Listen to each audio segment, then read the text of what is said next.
Hello friends, welcome back to my YouTube channel. मैं श्वेता शर्मा आपको राग वृंदावनी सारंग के बहुविकल्पीय प्रश्न कराने वाली हूँ। तो आइए स्टार्ट करते हैं। राग वृंदावनी सारंग बहुविकल्पीय प्रश्न। प्रश्न नंबर 1, राग वृंदावनी सारंग का थाट है कल्याण, खमाज, काफी या भैरवी। तो राग वृंदावनी सारंग काफी थाट से उत्पन्न हुआ है, तो सही आंसर है गा, काफी। प्रश्न नंबर 2, राग वृंदावनी सारंग के वादी संवादी हैं गानी, रेपा, मासा या मारे। तो राग वृंदावनी सारंग का वादी स्वर है रे और संवादी स्वर है पा। तो सही आंसर है ख, रे, पा। प्रश्न नंबर 3, राग वृंदावनी सारंग की जाति क्या है? औडव, शाडव, औडव औडव, औडव संपूर्ण या शाडव शाडव।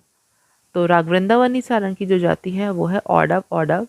क्यों है औडव औडव? क्योंकि इसके आरोह में और अवरोह दोनों में गा और धा स्वर वर्जित किए गए हैं। गा और धा स्वर पूरी तरीके से इसमें वर्जित हैं, तो इसलिए आरोह में भी 2 स्वर वर्जित हैं और अवरोह में भी 2 स्वर वर्जित हैं, तो इसलिए आरोह अवरोह की दोनों जाति मिलाकर हो गई औडव औडव।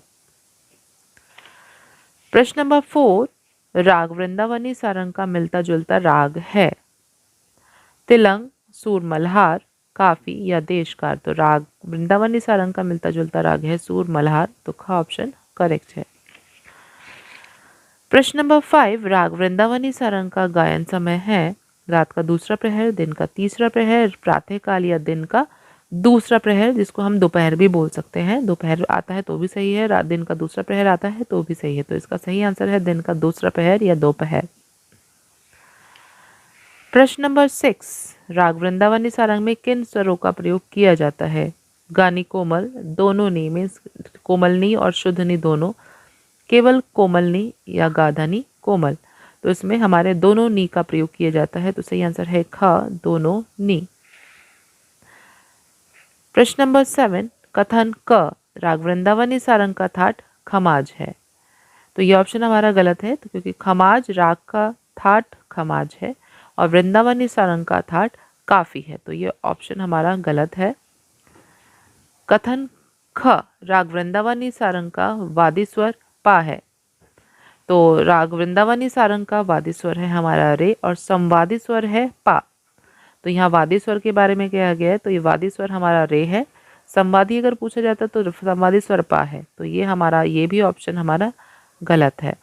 तो कथन का और ख दोनों गलत है, तो कथन का और ख दोनों गलत हैं, तो हमारा जो घ ऑप्शन है वो ठीक है। कथन का और कथन खा दोनों गलत है, तो घ ऑप्शन हमारा करेक्ट है। तो इस प्रकार हमारे राग वृंदावनी सारंग के बहुविकल्पीय प्रश्न कंप्लीट हुए।